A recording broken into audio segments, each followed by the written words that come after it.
जिंदाबाद। दीपक भैया आगे बढ़ो। कमलनाथ के सबसे करीबी दीपक सक्सेना ने थामा भाजपा का दामन। लग्जरी गाड़ियों में बैठकर दीपक सक्सेना व उनके समर्थक पहुंचे भोपाल। कमलनाथ के दाहिने हाथ कहे जाने वाले दीपक सक्सेना ने 5 अप्रैल को आखिरकार भाजपा की सदस्यता ले ही ली। अपने समर्थकों को साथ लेकर जब गाड़ियों के लंबे काफिले के साथ छिंदवाड़ा से दीपक सक्सेना निकले तो सभी और एक ही चर्चा थी कि वे कब भोपाल पहुंचेंगे और बीजेपी ज्वाइन करेंगे। जब रात करीब 10 बजे सक्सेना बीजेपी प्रदेश कार्यालय पहुंचे तो सारी अटकलों पर स्वयं विराम लग गया। स्वयं सीएम मोहन यादव ने अंग वस्त्र पहनाकर दीपक सक्सेना को बीजेपी की सदस्यता दिलाई।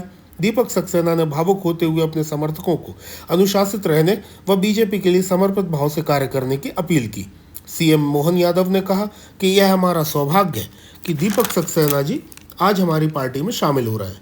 राष्ट्रहित की बात से खास बातचीत में सक्सेना बोले कि मैं सदैव कमलनाथ जी का ऋणी रहूंगा, पर वर्तमान में कांग्रेस पार्टी में चल रही क्रियाकलापों एवं व्यवस्थाओं से मैं असंतुष्ट हूँ। आप सभी से निवेदन है, कृपया हमारे वीडियो को अंत तक देखें व हमारे चैनल को सब्सक्राइब करें। धन्यवाद।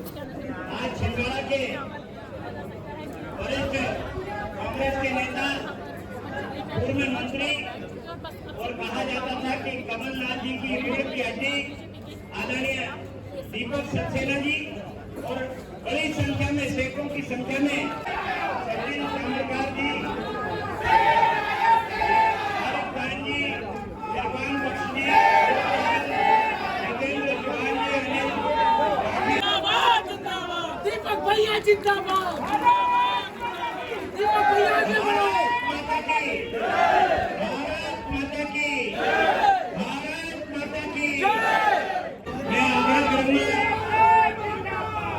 श्री आज में मोहन भाई, मोदी जी, अमित शाह जी और सारे लोगों की नीतियों से प्रभावित हो गया। आप सबकी राय में आपके प्यार से और नेता साहब जो भारतीय जनता पार्टी के अध्यक्ष इन सबकी प्रेफरेंस और भारतीय जनता पार्टी में जो काम देश में चल रहा है, प्रदेश में यादव जिस तरह से अभी मैंने जो काम किए, इन सब चीजों को देखकर भी उम्मीद है कि हमारे जो अधूरे काम है, जनता के जो सपने अधूरे हैं, तो इसका पूरा होंगे।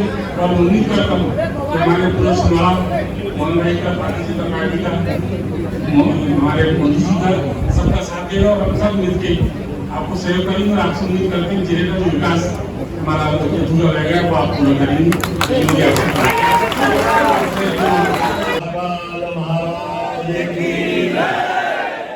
रामचंद्र जी महाराज की। और दीपक जहाँ जलता है अंधेरा वहां से जाता कि नहीं जाता। दीपक का आना अंधेरे के जाने के समान है। हमने पूरा पड़ा हुआ था उस बड़े हुए पर्दे के अंदर, जादूगर जैसे जादू की सभा में जादू दिखा दिखा करके दिल में तारे दिखा देता है, हथेली में सरसों उड़ा देता है, जो करना चाहे 1 का नोट 100 के में बदल देता है। आप अपन सब जाके देखते हैं, ऐसे जादूगर बहुत देखे अपन ने। असली में अगर ऐसे होता तो नोट छापने की फैक्ट्री बंद हो जाती, देवासन चलने वाली। ऐसा कोई होता है क्या? हमारी प्रतिभाओं को मौका न दे करके सच्चे अर्थों में तो लोकतंत्र को अपमानित करने का काम अगर कहीं हुआ है तो छिंदवाड़ा में हुआ है, क्योंकि वहां की प्रतिभा को मौका नहीं देते थे।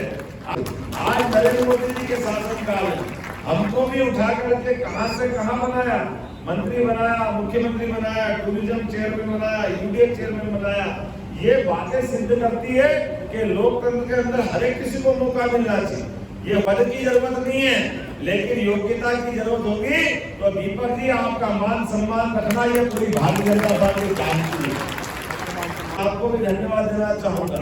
आपने बिना शर्त पार्टी में आना स्वीकार किया, धर्म के मार्ग पे चलने का निर्णय किया। मैं आपका स्वागत करता हूँ। स्वागत है जी, धन्यवाद। 45 वर्षों का लंबा साथ छिंदवाड़ा की राजनीति में एक साथ कदम से कदम मिलाकर चला और आज अलगाव, क्या कहना चाहिए? कहने का मुद्दा यही है, मैंने पहले ही कहा कि जो आज व्यवस्था चल रही है, जो छिंदवाड़ा में संचालन हो रहा है, उस संचालन में मैं अपने आप को फिट महसूस नहीं कर रहा हूँ। कमलनाथ जी से कोई नाराजगी नहीं, कमलनाथ जी का सिपाही कल भी था, आज भी हूँ और भविष्य में भी रहूँगा। लेकिन जो व्यवस्था है वहाँ की, उससे मैं संतुष्ट नहीं हूँ और वहाँ मैं फिट नहीं पा रहा हूँ।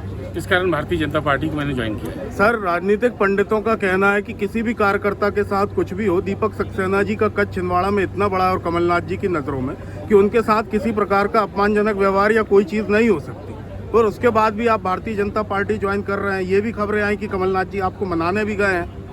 कमलनाथ जी बहुत बड़े हैं, मेरे आदरणीय, मैं पैर छूता हूँ उनके हमेशा और अभी भी छूँगा जी। और मैंने उनसे कहा कि मैं इस लायक नहीं कि आप मेरे मनाने हैं, आप आदेश कर रहे हैं। लेकिन आज की जो व्यवस्था है, आज मैंने जब मेरे बेटे ने भाजपा ज्वाइन किया तो मेरे को भी दोगला नहीं कहलाना है, इसलिए मैंने भाजपा ज्वाइन किया। सर, अंतिम प्रश्न, जब अमरवाड़ा विधायक जी ने कांग्रेस छोड़ी थी तो नकुलनाथ जी ने उनके लिए गद्दार और बिकाऊ जैसे शब्दों का प्रयोग किया। वो क्या मानसिक रूप से आप तैयार हैं इस पर? अभी ये बात मेरे लेवल की नहीं है, वो नकुलनाथ जी बताएंगे क्या मुद्दा है। आपके छिंदवाड़ा का विकास पूरे प्रदेश में जग जाहिर है कि छिंदवाड़ा कहाँ से उठकर आ गया। लोग कहते हैं कि छिंदवाड़ा देख लीजिए, आसपास के 4-5 जिले भी, उसके बाद भी आप लोग असंतुष्ट हैं, क्या कारण? छिंदवाड़ा में विकास तो दिखता है लेकिन रोजगार, छिंदवाड़ा मॉडल बोला जाता है तो ऊपर दिखावा है, बाकी अंदर से खोखला है। निश्चित रूप से कमलनाथ जी के साथ आप तो काफी सीनियर हैं सर, आपका लंबा अनुभव रहा होगा, और उसके बाद आज आप भारतीय जनता पार्टी में आ रहे हैं। आपको लगता है कि यहाँ की रीति नीति और सिद्धांतों में आप फिट बैठ पाएंगे? आज भारतीय जनता पार्टी, जैसे नरेंद्र मोदी जी प्रधानमंत्री हैं, उनकी रीति नीति और उनका काम करने का तरीका सभी को अच्छा लगा। मोहन भागवत जी जिस हिसाब से अपना काम कर रहे हैं तो बड़ा अच्छा लगा। आने वाला जो समय है, अभी हम लोगों ने अभी भारतीय जनता पार्टी ज्वाइन की है। अब आने वाले समय में जिस हिसाब से भारतीय जनता पार्टी का सिस्टम है, उस हिसाब से हम उनसे तालमेल बना के काम करेंगे। आपके जो लोकसभा के प्रत्याशी हैं विवेक बंटी साहब, स्वयं का वार्ड नगर पालिका नगर निगम चुनाव में वार्ड नंबर 29 हार गए थे। क्या रणनीति है उनको जिताने के लिए? हम लोग भरसक प्रयास करेंगे और ज़्यादा से ज़्यादा मतों से उनको जिताने का हम संकल्प लेते हैं। और माननीय कमलनाथ जी के जो चाटुकार जो आगे पीछे घूमते हैं, उन लोगों से हम बहुत ज़्यादा प्रताड़ित थे, और सबसे ज़्यादा प्रताड़ित उनके जो सहायक सचिव हैं श्रीवास्तव जी, उनसे हम ज़्यादा प्रताड़ित रहे हैं। वो हमेशा हम लोगों को धुलकार देते थे, भगा देते थे, हमारी समस्याओं को सुनते नहीं और कोई वो नहीं करते। हम माननीय मोहन यादव जी की सरकार में हमारा प्रत्याशी को जिताकर देने का प्रयास करेंगे, और हम हमारे छिंदवाड़ा जिले का विकास और हमारे जो युवा साथी हैं उनको रोजगार के लिए हम मांग करेंगे। कमलनाथ जी ने हमेशा छिंदवाड़ा के साथ जो परिवारवाद लेके आए हैं, उसमें से हमारा जो कार्यकर्ता है बहुत उत्साह है कि दीपक भैया को अब आगे होके मौका मिलेगा, और आगे जाके कमलनाथ जी को ये भी एहसास होगा कि किसी का पद छीनकर अपने परिवार के लोगों को बिठाकर राजनीति क्या चीज़ होती है वो दीपक भैया बताएंगे। जनता पार्टी के वरिष्ठ नेता कांग्रेस से आने वाले लोगों को गीला कचरा, सूखा कचरा कहकर संबोधित करते हैं, और आपके कांग्रेस पार्टी के वरिष्ठ नेता उन्हें गद्दार और बिकाऊ जैसे शब्दों से शोभित। क्या आप मानसिक रूप से तैयार हैं ऐसे अलंकारों को झेलने के लिए जितने कार्य? देखिए, अगर राजनीतिक सवाल है तो ये जो शब्दावली है ये चुनाव तक सीमित रहती है, और आदमी को अपने स्वयं का अपना इतना कॉन्फिडेंस और अपना आत्मविश्वास इतना बढ़ा लेना चाहिए कि ये सब बातें जो होती है और आरोप प्रत्यारोप जो होते हैं वो चुनाव तक सीमित रहते हैं। और हम सभी को ये समझना होगा कि हमें देखना है विकास को, मोदी जी को और उनके विकास को। उसी के लिए आज हम लोगों ने भाजपा ज्वाइन की है। तो इन छोटी मोटी बातों से कोई किसी को फर्क नहीं पड़ना चाहिए। आप सभी इंसान का दिल इतना बड़ा होना चाहिए कि इन आरोप प्रत्यारोपों से चुनाव तक सीमित रहे। मतलब हमारा मन भेद नहीं होना चाहिए, मतभेद हो तो जय श्री राम।